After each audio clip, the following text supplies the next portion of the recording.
صل على سيدنا ومولانا محمد وعلى سيدنا علي وسيدتنا فاطمة وسيدتنا زينب وسيدنا حسن وسيدنا حسين وعلى آله وصحبه وبارك وسلم. اللهم صل على سيدنا ومولانا محمد صاحب التاج والمعراج والبراق والعلم دافع البلاء والوباء والقحط والمرض والألم اسمه مكتوب مرفوع مشفوع منقوش في اللوح والقلم سيد العرب والعجم جسمه مقدس معطر مطهر منور في البيت والحرم شمس الضحى بدر الدجى صدر العلا نور الهدى كهف الورى مصباح الظلم جميل الشيم شفيع الأمم صاحب الجود والكرم والله عاصمه وجبريل خادمه والبراق مركبه والمعراج سفره وفوق سدرة المنتهى مقامه وقاب قوسين مطلوبه والمطلوب مقصوده والمقصود موجود سيد المرسلين خاتم النبيين شفيع المذنبين أنيس الغريبين رحمة للعالمين راحة العاشقين مراد المشتاقين شمس العارفين سراج السالكين مصباح المقربين محب الفقراء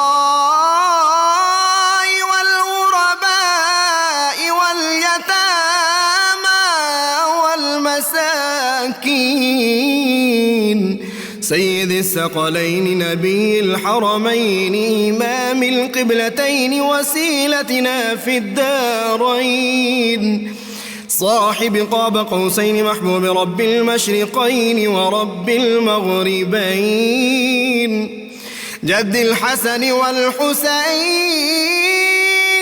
مولانا ومولى الثقلين سيدنا أبي القاسم محمد بن عبد الله نور من نور الله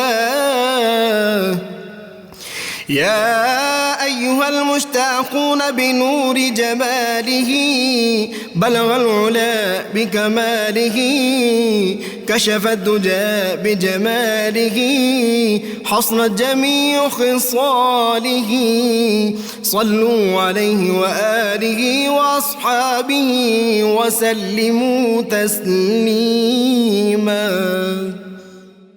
اللهم صل على سيدنا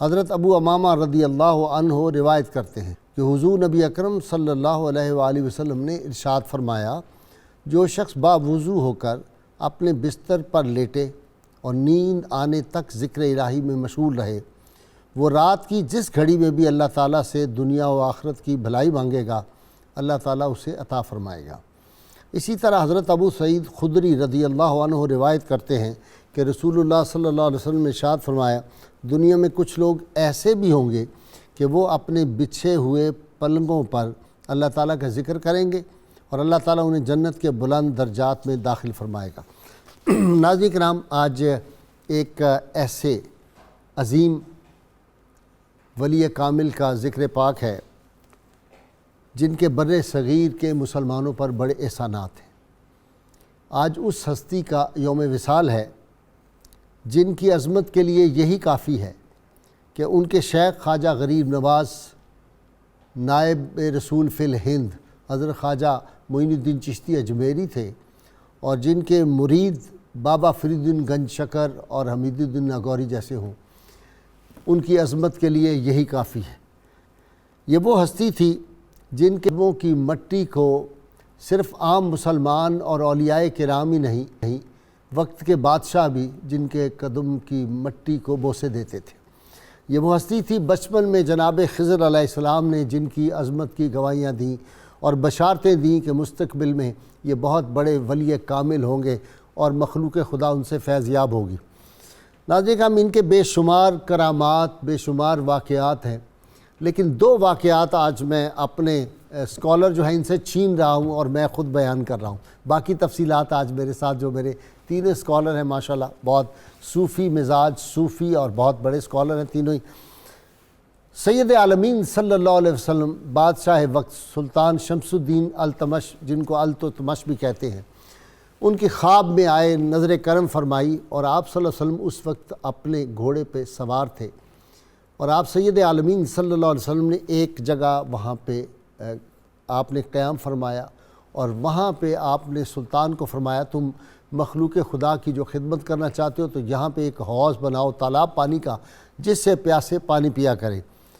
بادشاہ کی آنکھ کھل گئی جب صبح کے وقت، تو اب خواب تو یاد رہا لیکن وہ مقام ایگزیکٹ وہ جگہ یاد نہیں رہی جو آپ صلی اللہ علیہ وسلم فرمائی تھی کہ جہاں میں اس وقت کھڑا ہوں اس جگہ پہ تم تالاب بناؤ۔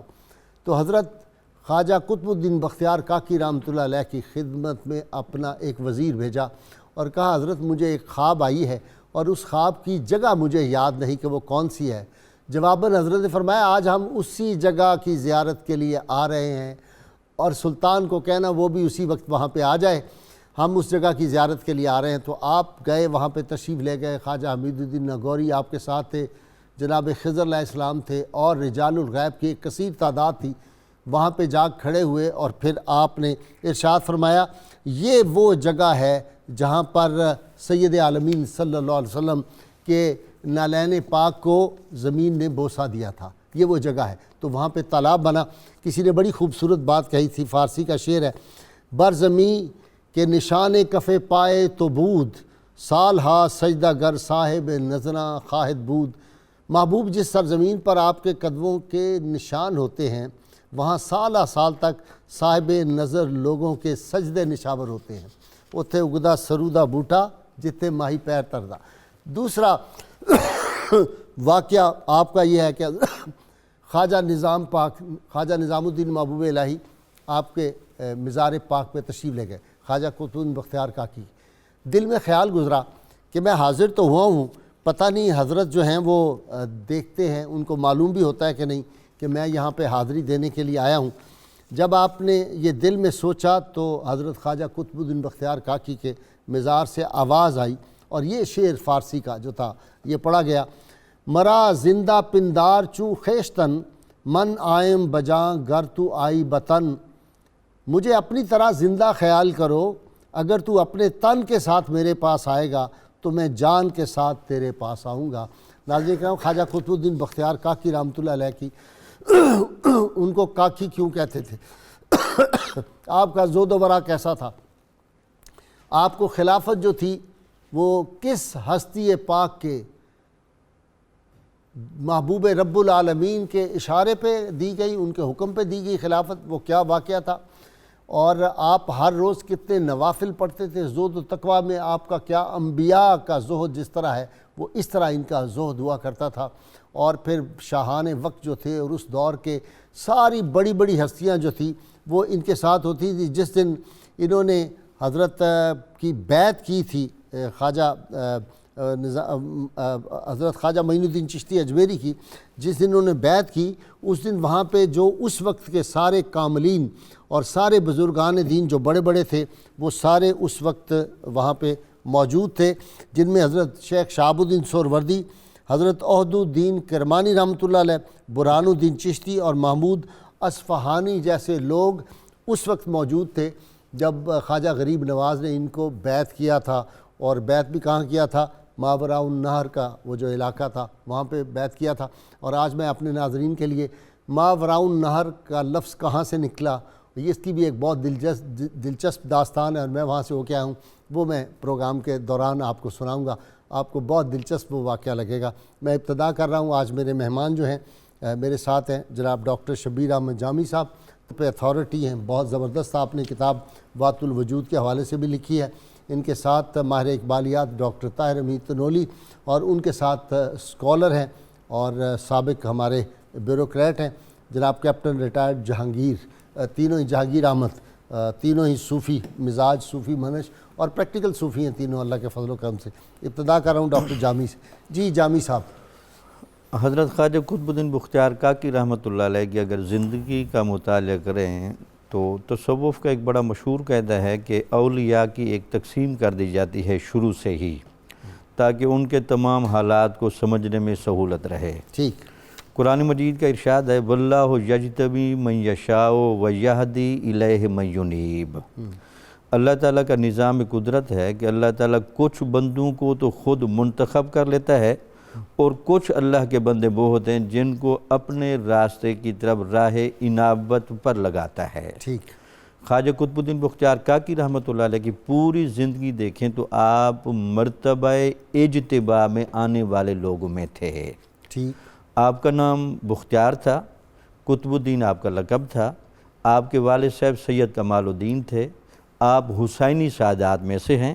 ٹھیک، ماوراء النہر کے علاقہ فرغانہ میں اوس کا علاقہ آتا ہے، تو وہاں سے آپ کو اوشی بھی کہا جاتا ہے، اور کاکی آپ کا بعد میں لقب ہوا، وہ میں عرض کرتا ہوں۔ آپ کی زندگی میں بچپن ہی سے وہ بزرگی کی، انتخاب کی، ولایت کی اور چہرے کے بارونق ہونے کی گواہیاں ملتی ہیں۔ وہ کیا ہے، فطرت خود بخود کرتی ہے لالے کی ہنا بندی، ہنا بندی ہنا بندی شروع ہو چکی، ہنا بندی شروع ہو چکی تھی۔ آپ 2.5 سال کے تھے کہ آپ کے والد صاحب دنیا سے وصال کر گئے۔ والدہ صاحبہ نے جب آپ کی عمر 4 سال کی یا 5 سال کی ہوئی تو ان کو اپنے علاقے کے ایک مدرسے میں ایک کنیز کے ساتھ بھیجا، اور مٹھائی اور ساتھ تختی بھی ساتھ دی، بھئی جس قاری صاحب کے بعد جا کے بٹھائیں تو یہ بھی ان کو تحفہ دیں۔ آپ کنیز کے ساتھ جا رہے ہیں، اس کی انگل پکڑ کر آگے ایک بوڑھا بزرگ ملا، تو اس نے کنیز کو کہا کہ اس کا ہاتھ چھوڑ دیں، اس بچے کا ہاتھ میرے ہاتھ میں دیں، اس کو اس مسجد میں نہیں، اس کو حضرت ابو حفص کی مسجد میں لے کر جانا ہے۔ تو آپ ان بچے کو ساتھ لے کر چلے گئے۔ جد حضرت ابو حفص جو بچوں کو پڑھاتے تھے اور بہت بڑے ولی کامل تھے، بلکہ ان کے بارے میں تو بابا فرید صاحب نے یہاں تک کہا ہے کہ وہ اتنا طہارت والے اور بزرگی والے تھے کہ ان کا بار بار غسل اور وضو کرنا اولیاء میں بڑا مشہور تھا۔ واہ، حضرت ابو حفص انہوں نے جب دیکھا بزرگوں کو تو وہ فوراً ادب کے ساتھ کھڑے ہوئے، اور بعض روایات میں ہے کہ ان کے قدموں میں گر گئے۔ اچھا، تو وہ پھر بچے کو بٹھا لیا اور پڑھانا شروع کیا۔ اس بچے سے پوچھنے لگے کہ یہ جو بابا جی آپ کو لے کر ہیں یہ کون تھے؟ جانتے ہو ان کو؟ تو انہوں نے کہا میں تو نہیں جانوں، انہوں نے کہا یہ خضر علیہ السلام ہیں۔ تو آپ خود اندازہ لگیں، جہاں خضر علیہ السلام جیسے لوگوں کی تربیت میں ڈپٹی شروع سے لگ جائے، اس بندے کے انتخاب کا اور مقام و مرتبے کا اس واقعے سے بھی اندازہ لگایا جا سکتا ہے۔ اللہم صلی علی سیدنا و مولانا محمد وعلی سیدنا علی و سیدتنا فاطمہ وسیدتنا زینب وسيدنا حسن وسيدنا حسين وعلى آله وصحبه وبارك وسلم. اللهم صل على سيدنا ومولانا محمد وعلى سيدنا علي وسيدتنا فاطمة وسيدتنا زينب وسيدنا حسن وسيدنا حسين وعلى آله وصحبه وبارك وسلم. ایک یتیم بچہ 1.5 سال کی عمر میں والد دنیا سے چلا جائے اور اس کے باوجود پھر اتنی روحانی ترقی بھی اور علمی ترقی بھی، دونوں علوم. جی غازی صاحب بالکل، حضرت خواجہ قطب الدین بختیار کاکی کی شخصیت جو ہے، اولیاء کرام میں جب ہم دیکھتے ہیں ہندوستان کے اندر جن اولیاء کرام کے فیوزات سے، برکتوں سے، ان کے کردار کے انوار سے دین پھیلا اور الحمدللہ آج ہم صاحبان ایمان ہیں، ان میں حضرت خواجہ بختیار کاکی کی شخصیت غازی صاحب قبلہ اس لحاظ سے بڑی امتیازی ہے کہ آپ کی شخصیت میں آپ کو اہل بیت اطہار کی طہارت نظر آئے گی، کیونکہ امام علی رضا جعفر الصادق کی اولاد اس میں سے آپ ہیں. اکابر صوفیاء کے مجاہدے کا کمال نظر آئے گا، اور جو مشائخ چشت کا ایک خاص جذب درد ہے اس کی بھی انتہا نظر آئے گی. یعنی یہ اوصاف اتنے کمال کے ساتھ آپ کی ہستی میں جمع ہو گئے کہ آپ کی مثل ڈھونڈنا شاید محال ہے ہندوستان کے اندر کہ کس طرح سے آپ ایک مینار نور بنے خلق خدا کے لیے. اور اتنا زیادہ اللہ رب العزت نے آپ کو شان محبوبی عطا کی کہ جہاں بھی آپ گئے خلق خدا پروانوں کی طرح آپ پہ امٹنے لگی. غازی صاحب مجاہدات کا یہ عالم کہ آپ کی ہر رات نوافل کی کثرت، قرآن مجید کی کثرت. نجم الدین صغرا جو آپ کے خلاف ہوئے تو وہ محبوبیت کی وجہ تھے، اسی وجہ سے ہوئے. انہوں نے کہا میں شیخ الاسلام ہوں، میری طرف کوئی آتا ہی نہیں ہے. اب جس وقت خواجہ اجمیر کو انہوں نے کمپلینٹ کیا، یعنی کہ نجم الدین صغرا حضرت خواجہ اجمیر تشریف لائے دہلی، تو انہوں نے کہا جی کہ یہاں پہ میرے پاس ایک سرکاری منصب ہے تو میرا دبدبہ ہی نہیں رہا ان کے آنے کے بعد، لوگ میری باتوں کو وقت ہی نہیں دیتے، لوگوں کا رجوع ادھر ہے. تو آپ نے فرمایا کوئی نہیں، ہم بختیار کاکی کو ساتھ لیے چلتے ہیں. یعنی القابات جتنے مرضی لگائیں اس سے بات نہیں بنتی. غازی صاحب دیکھیں بات یہ ہے، بات تو اندر سے بنتی ہے. غازی صاحب بات یہ ہے کہ جب آپ کے اندر روشنی ہو نا، خوشبو ہو، القابات اتنا کرتے ہیں کہ خلق خدا اس سے متعارف کروا دیتے ہیں. اگر اندر روشنی نہیں ہے تو پھر کچھ بھی نہیں ہے. ٹھیک ہے، محبوبیت جو ہے ادھر سے ہے. وہ تو ظاہر ہے، وہ ذات خداوند کی طرف سے. این ہما از بہار فطرت است، فطرت از کردگار فطرت است، یہ فطرت کے بغیر ہوتا نہیں ہے. تو وہ جس واقعے کی طرف آپ اشارہ فرما رہے ہیں، تو جب حضرت خواجہ اجمیر نے فرمایا کہ آپ میرے ساتھ چلیں، جب آپ نکلنے لگے، میں تو اشارہ کر رہا ہوں لباس زہد کی ظاہر فریبیوں پہ نہ جا، چڑھے ہوئے ہیں اندھیروں پہ روشنی کے غلاف، آج کل ہم اس سے گزر رہے ہیں. اللہ اکبر. یہ ہر زمانے میں غازی صاحب اگر آپ کشف المحجوب پڑھیں تو داتا حضور نے اس زمانے میں بھی یہی مرثیہ کہا، اور آج ہم اس حضرت جنید بغدادی نے کہہ دیا. تصور کریں کہ اس زمانے میں جسے ہم اپنے لیے خوابوں کی دنیا سمجھتے ہیں اور ایک قرون اولا مثالی زمانہ، تو آج جب ہم اتنا آگے چلے گئے ہیں خدا جانے کیا اشر ہو چکا ہے. ڈاکٹر تنولی اس وقت سٹینڈرڈ ان کے بڑے ہائی تھے. یعنی اس دور کا جو عام آدمی تھا نا وہ آج کے ولی کامل کے برابر ہے. ہر آنے والے زمانے معیار بہت اونچا یہ خیر القرون کرنی.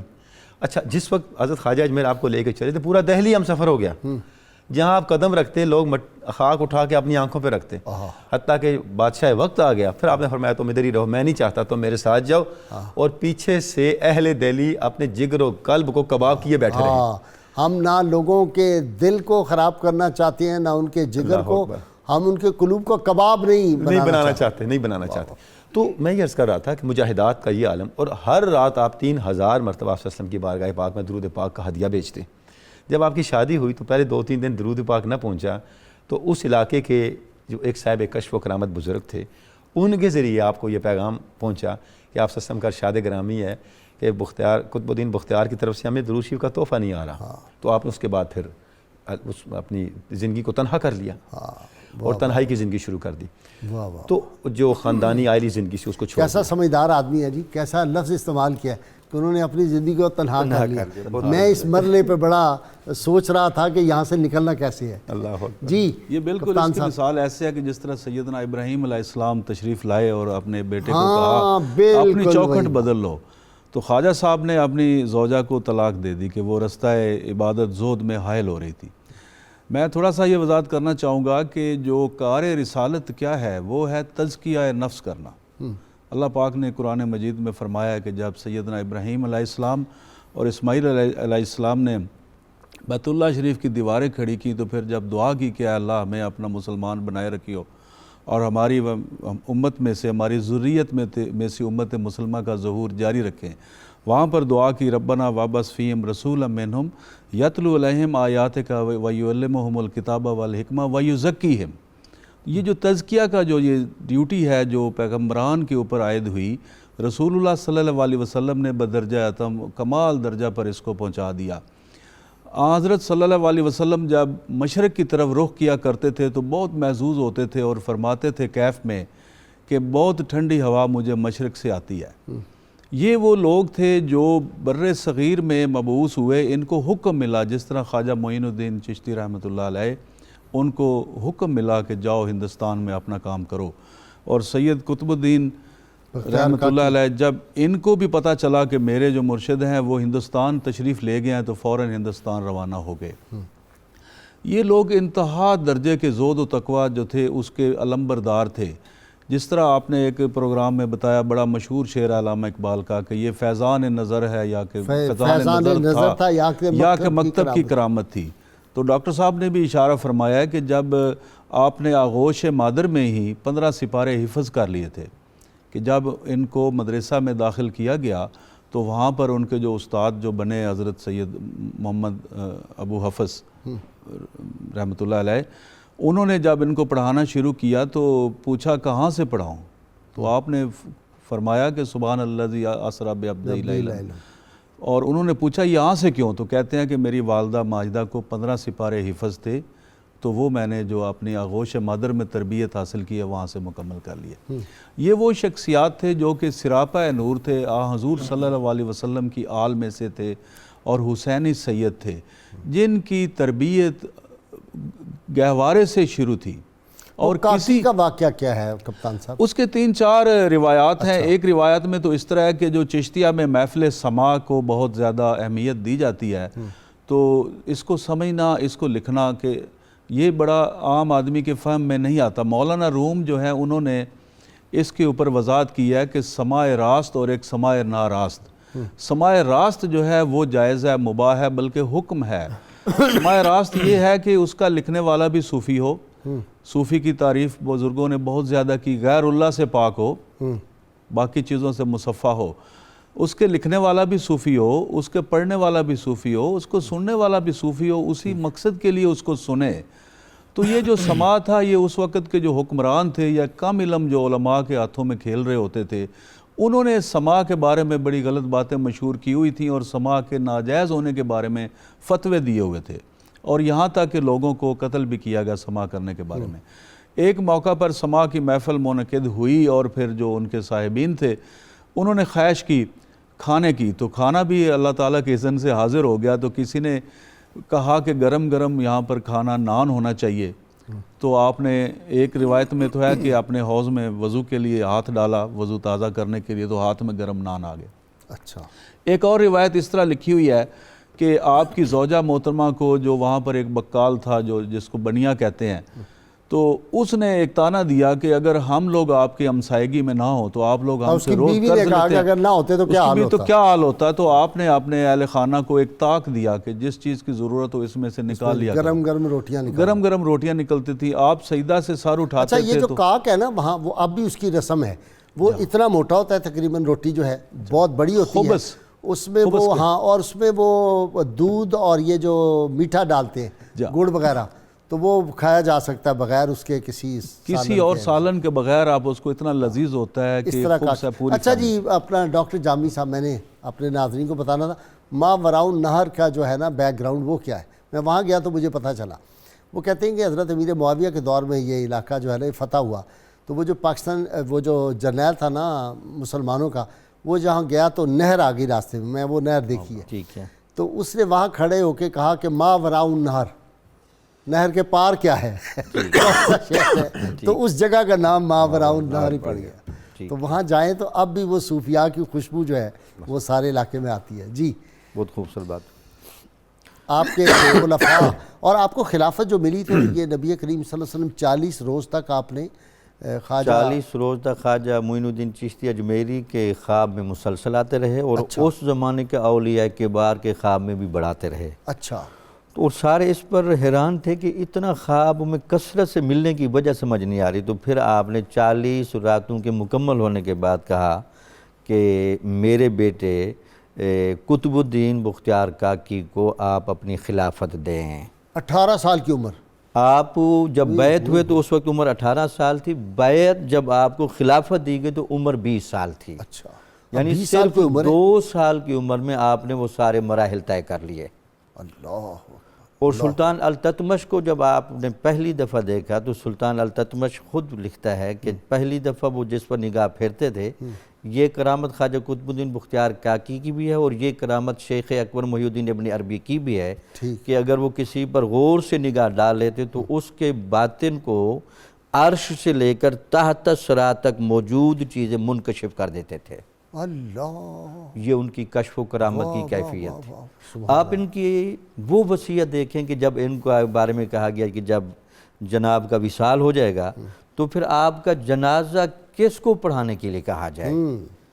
تو انہوں نے فرمایا کہ میرا جنازہ وہ بندہ پڑھائے گا جس نے زندگی میں کوئی حرام نہیں کیا اور جس نے کبھی عصر کی غیر مؤکدہ سنتیں قضا نہیں کی. اللہ اکبر. اللہ. تو سلطان التتمش صاحب کہتے ہیں جی میں تو پھر ادھر ادھر بڑے مشائخ کو دیکھتا رہا لیکن جب میں نے دیکھا کہ کوئی آگے نہیں بڑھ رہا تو میں سمجھ گیا کہ شاید میرا راز بھی کھول دیا گیا ہے. تو میں نے زندگی میں یہ 2 چیزیں ہمیشہ اس کا پابند رہا، حرام سے پرہیز اور عصر کی غیر مؤکدہ سنتوں تک کبھی میں پابند رہا. واہ واہ. تو اس سے ان کے زہد و ورع کا، ان کی گہری کیفیت کا اندازہ لگائیں. اچھا جی ڈاکٹر ترونی صاحب ایک آپ کا ارشاد ہے، آپ نے فرمایا کہ اے درویش جب وہ وقت آتا ہے کہ لطف و کرم کی ہوا چلنے لگتی ہے تو 100,000 شرابی جو ہیں وہ سجادہ ان کو صاحب سجادہ بنا دیتی ہے. لطف و کرم کی ہوا جب چلتی ہے اور اگر نسیم قہر چل پڑے تو 100,000 سجادہ نشینوں کو اڑا کر شراب خانے میں پھینک دیتی ہے. سبحان اللہ. گائی صاحب اگر اسی آپ کا شعر ہے، آپ کا فرمان پاک، اس پر اگر آپ غور ہی کر لیں تو انداز ہو جاتا ہے کہ صوفیاء کی اپروچ کیا ہے. یعنی صوفیاء اپنے تمام تر مجاہدات کے باوجود نگاہ صرف اللہ کے لطف و کرم پہ رکھتے ہیں. واہ واہ. یہ اصل بات ہے. واہ واہ واہ. کہ خواجہ حمید الدین ناگوری کے ساتھ آپ سفر میں تھے، کیا دیکھتے ہیں کہ ایک انتہائی بھیانک اور بڑی سائز کا ایک بچھو جا رہا ہے. تو آپ نے فرمایا یہ بچھو ہم نے پہلے کبھی دیکھا نہیں، لگتا ہے اس میں کوئی حکمت الہیہ ہے. اس کے پیچھے چلتے گئے، چلتے چلتے آگے جنگل میں کیا دیکھتے ہیں کہ ایک اژدہا ہے، وہ ایک سوئے ہوئے آدمی کے پاس بیٹھا ہے اور کبھی قریب ہے کہ اس کو ڈس لے تو اس بچھو نے جا کے اس اژدہا کو ڈسا اور وہ اژدہا وہیں مر گیا. اچھا. اسی دوران وہ شخص جاگا یا آپ نے جگایا، وہ حیران ہوا کہ ساتھ اژدہا مرا پڑا ہے. تو آپ نے اس کو پوچھا تم کرتے کیا ہو؟ اس نے کہا جی میں تو ذرا شراب زیادہ پیتا ہوں، یہاں مجھے ہوش نہیں رہی، گر پڑا تھا. آپ بڑے حیران ہوئے. تو ہاتف غیبی سے آواز آئی کہ یہ ہمارا لطف و کرم ہے، اگر ہم گناہگاروں پہ نگاہ کرم نہ کریں تو ان کو کون سنبھالے. اچھے ان کے ہیں تو اے کیف برے کس کے ہیں، اپنی امت ہے محمد کو پیاری. اب حضرت خواجہ بختیار کاکی کا یہ فرمان پڑھیں، اب سمجھ آتی ہے. صوفیاء کا کمال یہ ہے گائی صاحب قبلہ کہ وہ اللہ کے قہر سے اتنا ڈرتے ہیں کہ اپنے ایک لمحے کو غفلت میں جانے کو کفر سمجھتے ہیں. جو دم غافل سو دم کافر. وہ کس کا شعر ہے؟ بمیں سجادہ رنگی کو غلط پیرے مغانگ حافظ کہ سالک بے خبر نہ بود زیرا رس میں منزل ہے. یہ تو دیوان حافظ کی شاید پہلی غزل ہے. اچھا. تو یہ اور چیز ہے، وہ تو ایک اپنے شہ کامل پہ یقین کامل کی طرف اشارہ کر رہے ہیں. ہاں نہیں بعض حکمتیں جو ہیں بندے کو سمجھ نہیں آتی. اس شہ کامل اگر تعلیم دے رہا ہو یا تو آپ کامل نہ سمجھیں، کامل سمجھیں پھر اپنی عقل کو وہاں سار بسجود کریں. اس شعر کا مطلب یہ. تو غازی صاحب قبلہ صوفیاء کا کمال یہ. اچھا اب آپ حضرت خواجہ بختیار کاکی کو دیکھیں کہ مجاہدات کی انتہا، اور آپ فرمایا کرتے تھے کہ اگر آپ کو اللہ کی محبت کا دعویٰ ہے، اب دیکھیں کتنا مشکل فرمان ہے، کتنا مشکل اس پہ عمل ہے، اور یہ صوفیائی کی ہمت ہے، انہی کے نروز ہیں کہ وہ اس راستے پہ چلتے ہیں۔ فرماتے ہیں اللہ کی طرف اگر تمہارا اللہ سے محبت کا دعویٰ ہے تو اللہ کی طرف سے آنے والی بلا کو نعمت سمجھو۔ حضرت آپ فرماتے ہیں فائد السالکین، رابعہ بصری جس دن اللہ کی طرف سے بلا نہ آئے ملول اور پریشان ہو جاتی تھی کہ میرا محبوب مجھے بھول تو نہیں گیا۔ اللہم صلی علی سیدنا و مولانا محمد وعلی سیدنا علی و سیدتنا فاطمہ و سیدتنا زینب و سیدنا حسن وسيدنا حسين وعلى آله وصحبه وبارك وسلم اللهم صل على سيدنا ومولانا محمد وعلى سيدنا علي وسيدتنا فاطمة وسيدتنا زينب وسيدنا حسن وسيدنا حسين وعلى آله وصحبه وبارك وسلم۔ جی یہ آپ سے سوال پوچھوں پھر میں کپتان صاحب کی طرف جاؤں گا۔ قوالی کی ابتدا مختصر بتا دیں، اور علم لدنی دونوں سوال آپ سے متعلق ہیں۔ قوالی کی ابتدا یہ کشف المحجوب میں داتا صاحب رحمۃ اللہ علیہ نے اس کے بارے میں لکھا ہے کہ بنیادی طور پر کلام کو حسن کے ساتھ ادا کرنا اور ساز کا وہ توازن جو کلام سے مناسبت رکھتا ہو، ٹھیک ہے، یہ حضرت جنید بغدادی صاحب کے زمانے سے چل رہا تھا۔ اور اس کے وہ ابتدا کرتے ہیں طلع البدر علینا، ہاں طلع البدر علینا، وہ چونکہ دف کے ساتھ بجایا گیا، اور بعد میں ایک حبشیوں کا بھی آیا گروہ ہاں نبی وہ صلی اللہ علیہ وسلم کی بارگاہ میں جنہوں نے عید کے دن یہ کیا، عید کے دن یہ موقع کیا، ٹھیک، تو وہاں سے چل پڑا۔ اس کے علاوہ باقی تو اس میں بنیادی بات دو چیزیں ہوتی ہیں، ایک تو یہ ہوتا ہے کہ وہ کلام کیسا ہے، دوسرا یہ ہوتا ہے کہ جتنے بھی باجے ہیں یا آلات موسیقی ہیں یہ ان کی آواز کا اس کلام سے مناسبت کتنی ہے۔ اگر یہ دونوں چیزیں صحیح ہو جائیں تو پھر اس کی اجازت ہوتی ہے، لیکن چونکہ ان دونوں چیزوں کو قائم رکھنا مشکل ہوتا ہے تو اس لیے صوفیاء کرام نے احتیاط کے پیش نظر اس کے لیے چند شرائط مرتب کی ہیں کہ اگر وہ ادائیگی والا بھی صوفی مزاج ہے، محفل بھی مخصوص لوگوں کی ہے، اور سننے سے روحانی کیف و سرور آتا ہے، یا ہجر و فراق کی وہ کیفیتیں ہوتی ہیں جو محبوب حقیقی کی طرف لے جائیں، تو پھر تو اس کی اجازت ہے۔ اگر اس سے دوسرے اثرات پیدا ہوں تو پھر اس کی اجازت نہیں ہے۔ اور علم لدنی اور علم لدنی بنیادی طور پر یہ وہی جیسے میں نے کہا کہ اللہ تعالیٰ بعض لوگوں کو جب اپنا مجتبی بناتا ہے تو ان کو اپنی طرف سے علم دیتا ہے۔ قرآن مجید میں باقاعدہ نص ہے کہ جہاں حضرت خضر علیہ السلام کا باقاعدہ تذکر آیا تو ان کے بارے میں کہا تھا کہ وہ ہمارے بندوں میں سے ایک ہمارا بندہ ہے جس کو ہم نے علم لدنی عطا کیا ہے، اپنی طرف سے علم دیا ہے۔ اور قرآن مجید کی ایک نص بھی ہے، یہ جو تقوی ہے نا یہ بھی علم لدنی کی طرف بندے کو لے جاتا ہے۔ تقوی بھی وَاتَّقُوا اللَّهَ فَيُعَلِّمُكُمُ اللَّهُ، تم تقوی پر اگر آ جاؤ تو اللہ تعالیٰ تمہیں علم دے گا۔ جی کپتان صاحب آپ کی طرف آ جاتا ہوں۔ اللہ تعالیٰ نے قرآن میں فرمایا وَمَن يَعْشُ عَن ذِكْرِ الرَّحْمَنِ نُقَيِّضْ لَهُ شَيْطَانًا فَهُوَ لَهُ قَرِينٌ، جو اللہ پاک کے ذکر سے عاری ہو جاتا ہے اس کے ساتھ شیطان مقرر کر دی جاتے ہیں۔ اور اسی طرح جو اللہ پاک کا ذکر اور رسول اللہ صلی اللہ علیہ وسلم کی یاد، آپ کا درود پاک، اس میں جو مشغول ہوتا ہے اس کے ساتھ اللہ پاک رحمت کے فرشتے نازل کر دیتا ہے اس کے ساتھ۔ اور مولانا روم نے اسی موضوع پر شاید لکھا ہوگا کہ نور ظاہر بغد اگر ولی نیک بھی باشی اگر اہل دلی، کہ اللہ کا جو نور ہے وہ اللہ کے ولی کی اوپر عیاں ہو جاتا ہے، اور اگر کوئی نیک بھی ہے تو اس کو دیکھ بھی سکتا ہے۔ جب خواجہ قطب الدین بختیار رحمۃ اللہ علیہ ہندوستان تشریف لائے تو ملتان میں حضرت بہاؤالدین زکریہ رحمۃ اللہ علیہ کے مہمان بنے، کافی عرصہ وہاں پر رہے، اس کے بعد دلی روانہ۔ رولی وہ کیا ہے یار، وہ نگاہ کی تیغ بازی، یہ سپاہ کی تیغ بازی، وہ نگاہ کی تیغ بازی ہمیشہ سپاہ کی تیغ بازی سے زیادہ غالب طاقت رہی والی ہے، غالب رہی ہے، اور اب بھی غالب ہے بلا شبہ یہ اگر ہو تو غالب ہے۔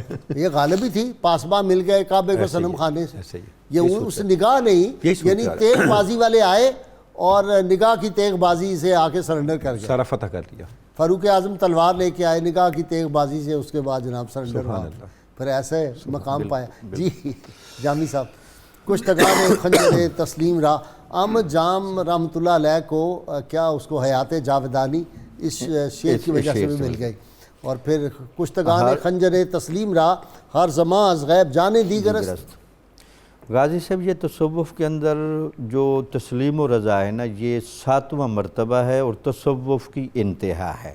اچھا، سب سے پہلا مرحلہ آتا ہے توبہ، ٹھیک، توبہ کے بعد آتا ہے ورع و تقویٰ، اس کے بعد آتا ہے زہد، اس کے بعد آتا ہے فقر، اس کے بعد آتا ہے صبر، اس کے بعد آتا ہے توکل، اور توکل کے بعد آتا ہے تسلیم و رضا۔ ٹھیک، جو اولیاء ان تمام مراحل سے گزر کے آتے ہیں، شیخ کی توجہ سے، مجاہدے سے، ریاضت سے، تو یہ جو تسلیم و رضا کی جگہ ہے نا، تو وہاں اللہ تعالیٰ کا وہ جلوہ خاص اور حضور نبی اکرم صلی اللہ علیہ وسلم کی وہ عنایت خاص اور دینی حقائق کا انکشاف ان کے سامنے ہوتا ہے۔ تو وہ جب آپ پر یہ شعر پڑا گیا تو آپ اس اللہ تعالیٰ کی عطا پر اور حضور نبی اکرم صلی اللہ علیہ وسلم کی اس نوازش پر اور دینی حقائق کے انکشاف پر ایک مست ہو گئے۔ تو آپ نے کہا تسلیم و رضا کا یہ جو خنجر ہے نا، ہم اس پر جب آئے ہیں تو اس نے ہمیں قتل کر دیا ہے، ہم اس کے سامنے ایسے فنا ہو گئے ہیں، شہید ہو گئے ہیں، تو اس کے سامنے ہم فنا ہو گئے، اور یہ فنا فی اللہ کی وہ کامل شکل تھی جو تسلیم و رضا میں چلتی تھی۔ پھر سوال یہ تھا کہ ان کو پھر بقا کیسے ملتی ہے؟ تو عام طور پر مشائخ چشت میں حالت استغراق بڑی چلتی رہی ہے۔ اچھا، اس حالت استغراق میں کھانا پینا قضاء حاجت یہ چھوڑ جاتے ہیں، ٹھیک، لیکن نماز اور صوم و صلات کی پابندی چلتی تھی۔ وہ تو 3 دن اور 3 راتیں نماز کے وقت ہوش آ جاتی، نماز کے وقت ہوش آ جاتا تھا، اور بعد میں باقی وہ چلتا تھا۔ تو پھر ان سے جب پوچھا جاتا تھا کہ یہ پھر چل کیسے رہے ہیں، تو وہ کہتے تھے کہ ویسے ہم اپنی سائیڈ سے تو فنا ہو گئے ہیں، چونکہ تسلیم کا خنجر چل چکا ہے، لیکن اللہ تعالیٰ کی طرف سے بقا کا ایسا فائز ہے کہ ہم ادھر سے فنائیت میں جاتے ہیں، وہ بقا کے دست قدرت سے پھر زندہ کرتا ہے، ہم فنائیت میں جاتے ہیں، پھر دست قدرت بقا سے زندہ کرتا ہے۔ تو آپ کو پہلے شعر پر واقعی فنا ہو جاتی تھی اور اگلے شعر پر بقا ہو جاتی تھی۔ اللہم صلی علی سیدنا و مولانا محمد وعلی سیدنا علی و سیدتنا فاطمہ و سیدتنا زینب و سیدنا حسن و سیدنا حسین وعلى آله وصحبه وبارك وسلم۔ اللهم صل على سيدنا ومولانا محمد وعلى سيدنا علي وسيدتنا فاطمة وسيدتنا زينب وسيدنا حسن وسيدنا حسين وعلى آله وصحبه وبارك وسلم۔ تو لولی وہ آپ کو یاد ہے وہ جو ہے کتاب ایون دی اینجلز آسک، پڑھی ہے نا آپ نے؟ اس کا وہ رائٹر میرے ذہن سے نکل رہا ہے اس وقت، کیا نام تھا، امریکن نو مسلم ہے۔ جی جی، کل میں نے ایک کلپ دیکھا ہے، گجرانوالے کے کوئی مولوی صاحب ہیں، مفتی صاحب بھی ساتھ لکھا ہوا، اس نے بڑی سخت زبان استعمال کی ہے۔ اس نے کہا یہ جو عورتیں محفل میلاد کرتی ہیں اور یہ دف کے ساتھ پڑھنا شروع ہو گئے ہیں اور فلانا ہے، اور وہ جو طلع البدر علینا جن بچیوں نے پڑھا تھا وہ تو ایک دفعہ پڑھا تھا، یہ نہیں پڑھنا چاہیے، مسجدوں میں عورتوں کا آنا ٹھیک نہیں ہے، نماز پڑھنے آنے کے لیے۔ تو میں نے کہا اس بیچارے کو نہیں پتہ، یہ بالکل نابلد ہیں، دنیا کا ان کو پتہ نہیں کہاں ہے۔ وہ جو ایون دی اینجلز آسک کو اس نے لکھا بڑے درد کے ساتھ، اس نے کہا وہاں مولوی صاحب تھے اور امریکہ میں اور وہ علاقے میں مسجد میں نماز عورتیں پڑھنے آتی تھیں. 125 عورتیں ان میں وہ تھیں جو کنورٹس ہوئی تھی, عیسائیت سے مسلمانوں کی طرف آئی تھی. تو مولوی صاحب نے ایک دفعہ بھی کہا کہ مسجد میں نہ آیا کرو نماز پڑھنے کے لیے جمعے کو. دوسرے جمعے پہ پھر انہوں نے, تیسرے میں انہوں نے کہا کہ اب تمہیں آئینہ اٹھا کے باہر پھینک دیں گے, اور ساتھ کچھ بہت گستاخانہ لفظ بھی کہے. وہ دکھ کے ساتھ لکھتا ہے, کہتا ہے اکارڈنگ ٹو مائی نالج, کہتا ہے 125 کی 125 واپس اپنے مذہب میں چلی گئی. قاضی صاحب یہ فرق ہے یہ جو ہمارا پرابلم ہے بھائی, صوفیاء کرام تو مدتوں ان کے پاس آ کے بیٹھتے تھے, یہ سما کیوں شروع کیا گیا, اس کی اجازت لی گئی. قاضی صاحب میں عرض کرتا ہوں, صوفیاء کے طریقہ تربیت میں اور بد نصیبی سے زائد پرستوں کے طریقہ تربیت میں یہی فرق ہے. ہم بار بار ذکر کر رہے ہیں سلطان التتمش کا. کیوں خواجہ بختیار کاکی نے فرمایا کہ میرا نماز جنازہ وہ شخص پڑھائے, یہ ہمارے لیے سبق ہے. ان لوگوں نے بادشاہوں کی ایسی تربیت کی, عام لوگوں صوفیاء کی تربیت کا کیا عالم ہوگا. اب اس کا جواب آج کیوں نہیں, ابھی ایک سوال آیا تھا, آج کیوں نہیں ہے, اس کا جواب علامہ نے دیا ہے. اقبال لکھتے ہیں, فرماتے ہیں, آگ اس کی پھونک دیتی ہے برنا و پیر کو, برنا کہتے ہیں جوان کو, اس شخص کی آگ جوان اور بوڑھے دونوں کو شکار کر لیتی ہے. کس کی؟ لاکھوں میں اگر ایک بھی ہو صاحب یقین. واہ واہ واہ, صاحب یقین کوئی نہیں ہے. قافلہ حجاز میں ایک حسین بھی نہیں. بھائی صاحب مسئلہ یہ ہے کہ آپ جو مرضی کرتے رہیں, رسم سے جان نہیں پڑتی, آپ کے اندر ہی کچھ نہیں ہے. ہم کہتے ہیں حکمران ایسے کیوں نہیں ہے. بڑا پیارا کسی بڑے صوفی کا قول علی حجویر نے کوٹ کیا ہے, جب خلق خدا کشف المحجوب میں جب خلق خدا تباہ ہو رہی ہو, اس کو کون ٹھیک کرتا ہے؟ امال مملکت ٹھیک کرتے ہیں قانون نافذ کر کے. جب امال مملکت تباہ ہو رہے ہوں, خراب ہو جائیں, ان کو علماء ٹھیک کرتے ہیں. جب علماء خراب ہو جائیں, ان کو صوفیاء ٹھیک کرتے ہیں. واہ واہ, ہمارے ساری ہیرارکی تباہ ہو گئی ہے, حکمران کہاں سے آئیں گے؟ میں یہ سمجھتا ہوں بھائی صاحب, حکمران کسی سوسائٹی کا فیس ہوتے ہیں. دیکھیں نا, چہرہ جسم سے بنتا ہے. موجودہ وزیر اعظم پاکستان سے کیا کہا ہے کہ میں تو بالکل اور لائن کا آدمی تھا, ایک صوفی کوئی بشیر صاحب مجھے ملے, انہوں نے مجھے بدل کے رکھ دیا. میں آج اخبار میں میرا اس پہ مضمون بھی گیا ہے, کہنا نہیں چاہیے تھا, میں نے کہہ دیا, ذاتی بات ہو گئی, انفارچونیٹلی, ویری مچ سوری. غازی صاحب, ہم نے ہمیشہ سیرت کانفرنسیں دیکھی ہیں, میں ایک عام لے مین کے طور پر عرض کر رہا ہوں, یہ پہلی سیرت کانفرنس ہے جس میں صدر مملکت اور وزیر اعظم کا خطاب روایتی نہیں تھا. نہیں, اپنی تقریر انہوں نے کی ہے. دل کی بات, پہلے وزیر اعظم جو تھے وہ کسی سیکٹری یا کسی صحافی کی تقریر کرتے تھے, نہیں وہ کسی کے خیالات ہوتے تھے, ان کے نہیں تھے. ایک نقطے پہ بار بار وزیر اعظم نے زور دیا, ایک نقطے پہ, ریاست مدینہ. میں 3 سیرت چیئرز قائم کر رہا ہوں ایک بات کے لیے. اس بات کو تلاش کریں کہ عرب کے صحرا میں رہنے والے بدو دنیا کے فاتح کیسے بن گئے, اس اصول کو تلاش کریں. غازی صاحب, وہ اصول یہی ہے جس کو صوفیاء نے لاگو کیا. وہ کتنے بلند کردار تھے. غازی صاحب, بختیار کاکی کی شخصیت سے ہم ادھر ادھر نہ ہو جائیں, میں ایک واقعہ ان کی زندگی کا عرض کرنا چاہوں گا, میں پتہ چلے وہ لوگوں کو متاثر کیسے کرتے تھے. غازی صاحب, حضرت خواجہ بختیار الدین کاکی کے 2 بیٹے تھے, بڑے کا نام احمد تھا, چھوٹے کا محمد. تو جلدی فوت ہو گئے تھے. میں عرض کرتا ہوں, جو چھوٹے بیٹے تھے وہ کہیں دوستوں میں کھیل رہے تھے, تو انہوں نے بائی دی وے ذکر کر دیا 5-6 دن سے ہمارے گھر فاقہ چل رہا ہے. جب ان دوستوں نے سنا تو کسی دوست نے جا کے, بچے ہیں اپنے, اس کے جا کے بات کر دی اپنے والدین میں, انہوں نے گھر سے کھانا بھیج دیا اور ساتھ معذرت کی کہ ہمیں پتہ نہیں تھا آپ کے گھر میں فاقہ چل رہا ہے. خواجہ بختیار کاکی نے دیکھا اتنا لذیذ کھانا کہاں سے آ گیا, تو اہلیہ نے بتایا کہ یہ معاملہ ہوا. آپ نے فرمایا, آپ نے ایک جملہ ارشاد فرمایا, کدام گردن مہرہ شکست کے فقر مارا فاش کرد. کس کی گردن ٹوٹی کہ میرے فقر کو اس نے خلق پہ فاش کر دیا. وہ بیٹا گرا, گردن کا مہرہ ٹوٹا اور فوت ہو گیا. غازی صاحب, یہ وہ لوگ تھے جو اپنے اوپر آنے والی بلا کو چھپاتے تھے. کیا عظیم کردار تھے وہ. جب اختیار الدین ایبک جو وزیر صدر اپنے اس کا شہنشاہ کا خاص نمائندہ تھا, حاجب تھا, آپ کے پاس آیا اور کہنے لگا حضرت میں آپ کے نام اتنے گاؤں کرنا چاہتا ہوں, کہا کہ آپ کے خانقاہ کا نظام چلے. آپ نے فرمایا ادھر آؤ. مسلح اٹھایا, اس نے دیکھا اللہ کے خزانے بہ رہے ہیں.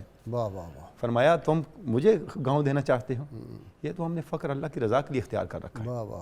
غازی صاحب, یہ جو بلند کردار ہے. عجب کیا گرم ہو پرویں میرے نخچیر ہو جائیں کہ بر فطرہ کے صاحب دولت بستم سر خود رکھ. اور یہ دوسرا مصرع حکیم سنائی کا ہے. اچھا, حکیم سنائی کا ہے. اور پوری نظم علامہ نے یہ پوری نظم بال جبریل کی حکیم سنائی کے مزار پہ کہی ہے. تو ان کا آخر میں شعر یہ لیا اور اس زمین کو اٹھایا ہے. اچھا. اور اب دیکھیں یہاں 2 چیزیں جمع ہو گئی ہیں. علامہ کا اپنا جذبہ و خیالات اور اکابر صوفیاء کی تعلیمات. واہ واہ. اس لیے علامہ کہتے ہیں نا آنچ شنیدم سے پاکان امت تو رابان دازرین دانا گفتم. میں نے تمہارے ساتھ کوئی نئی بات نہیں کی، اس امت کے پاکوں سے جو سنا تو میں نئے انداز سے سنا دیا. اچھا جی کپتان صاحب، بیدل عظیم آبادی رحمۃ اللہ علیہ جو تھے وہ بیدل پھر بیدل تھا نا جی، اس کو تو سمجھنے کے لیے بھی بہت بڑا دماغ چاہیے. انہوں نے کہا کہ کیا ہے وہ کہ دنیا اگر دہند، وہ وقت کا جو تھا نا گورنر، اس نے کہا کہ اگر آپ ہمارے آ جائیں شاہی محل میں تو میں آپ کو بڑا انعام و اکرام دوں گا، یہاں کے اپنے شعر سنائیں. تو حضرت بیدل عظیم آبادی جو تھے یہ تو جھونپڑی میں رہتے تھے نا، فقیر آدمی تھے، حکیم بھی تھے، پہلوان بھی تھے. شیر کو مار دیا تھا ہاتھ سے اور ایک بکرا کھاتے تھے اور صحیح رات نوافل پڑھتے تھے، پہلوان بھی تھے. انہوں نے کہا کہ دنیا اگر دہن نہ جنبم سے جائے خیش، اگر ساری دنیا بھی دے دو تو ہمارے پاؤں میں جنبش نہیں آئے گی. دنیا اگر دہن نہ جنبم سے جائے خیش، من بستام ہنائے کنات بپائے خیش. ہم نے اپنے پاؤں کے نیچے کنات کی مہندی لگائی ہوئی ہے، ہمیں کیا قطرے وہ کیا ہے کہ تخت سکندری پر وہ تھوکتے نہیں ہیں، بستر لگا ہوا ہے جن کا تیری گلی میں. جی یہ جو مردان حق ہے جن کا ذکر خیر ہم کر رہے ہیں، ان میں جو چیز صرف جو مشترک ہے، جو صفت ہے، جن نیک ناموں کا ذکر ہوا ہے، یہ سارے مقام فقر پہ فائز تھے. وہ دنیا میں بڑا معمولی حظ، تھوڑا پلیئر وہ رکھنا، اپنا حصہ بہت کم رکھنا اور باقی اللہ کی راہ پہ خرچ کر دینا. یہ وہ لوگ تھے جو کہ متواتر روزے رکھتے تھے. ان کے پاس مریدین لاکھوں کی تعداد میں، کروڑوں کی تعداد میں لوگ آتے تھے، تحفے تحائف بھی دیتے تھے. آگے اسی وقت کیونکہ اس کی ویلیو اللہ پاک کے ولی کے سامنے تو سونا چاندی جواہرات کی کوئی ویلیو نہیں، پتھر اور سونا برابر ہے. تو یہ آج ہمارا جس کو یہ موقع ملتا ہے، جس کے درگاہ پہ لوگ آتے ہیں، وہ خود اس میں اپنا حصہ اور اپنی جائیدادیں بڑھانا شروع کر دیتا ہے. اس ساری بات چیت سے جو پیغام کیا ہے؟ پیغام یہ ہے کہ جو صبر و استقامت اختیار کی جائے، سادہ طرز زندگی اختیار کی جائے، اللہ پاک کے جو ذات پاک ہے اس میں کسی کو شریک نہ کیا جائے، اور اتباع رسول صلی اللہ علیہ وسلم اور صحابہ کرام رضوان اللہ اجمعین اور اولیاء اللہ جو کار رسالت کو آگے آج کل کے دور میں جو بڑھا رہے ہیں. میرا یہ ایمان ہے کہ جو نبیوں نے اور پیغمبروں نے جو کار رسالت جو آگے بڑھایا، اس میں تزکیہ نفس کیا. تو یہ لوگ جو تھے، یہ بھی چونکہ تمام قسم کی آلائشوں سے اور اس قسم کے جو لذتیں ہیں، شہوات ہیں، اس سے آری تھے، بری تھے، اور اللہ پاک کے ذکر میں انہوں نے عافیت ڈھونڈی. تو ان کی زندگیوں کو مشعل راہ اور نمونہ بنایا جائے اور ان سے جو یہ تزکیہ ہے یہ حاصل کیا جائے. بہت شکریہ ہم ان کے مطالعہ سے آج بھی حاصل کر ڈاکٹر تنولی، آپ کا بھی شکریہ. ڈاکٹر جامی آپ کا. کتاب الشفا سے وقت ہو گیا جی. کتاب الشفا سے نسخے کا سورۃ العصر کی فضیلت یہ ہے کہ سرما کی سلائی پر 7 مرتبہ سورۃ العصر پڑھ کر دم کر کے آنکھوں میں پھیر لینے سے آنکھوں کی جملہ بیماریوں کا خاتمہ ہو جاتا ہے.